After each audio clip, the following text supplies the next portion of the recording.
My apartment was a plant graveyard. I'm not exaggerating. It was where beautiful, vibrant green things came to die a slow, crunchy brown death. I'd buy a fiddle-leaf fig full of hope, and 2 months later, it looked like a stick with some dusty leaves clinging on for dear life. My friends would joke that I had a black thumb, but it just felt wasteful and a little sad. I tried everything. Phone reminders that I'd just swipe away, a watering schedule that I'd forget. I even tried naming them, thinking a personal connection would help. It didn't. R.I.P. Ferdinand the fern. One evening, I was debugging some Python code for work, untangling a particularly nasty logic error, and it hit me. I'm a problem solver. I build systems to handle complex conditional tasks. Why was I treating my plants like a calendar entry? They don't need water on a schedule. They need water when they're thirsty.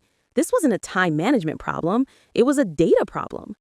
So I went online and fell into a rabbit hole of DIY electronics. I emerged with a plan. In my shopping cart was a Raspberry Pi Zero, a handful of soil moisture sensors, a tiny water pump usually used for dollhouse fountains, and a whole lot of skinny vinyl tubing. My friends thought I was insane. My roommate just sighed and asked me not to flood the living room. The first prototype looked like a bomb. Wires everywhere, breadboards, alligator clips. It was a mess. The first time I tested the pump, I accidentally aimed the tube at my laptop instead of the plant pot. That was a fun moment.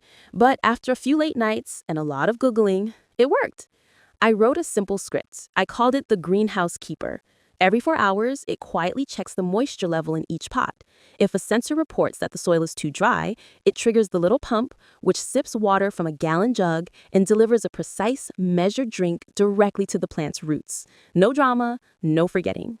And my apartment? It's a jungle now. Seriously, Ferdinand II is thriving. My pothos is creeping down the bookshelf. For the first time, I have plants that are not just surviving, but actually growing. It's not about the code, really.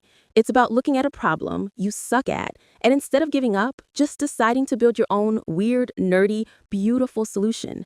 And honestly, hearing that tiny pump word to life is way more satisfying than crossing water plants off a to-do list.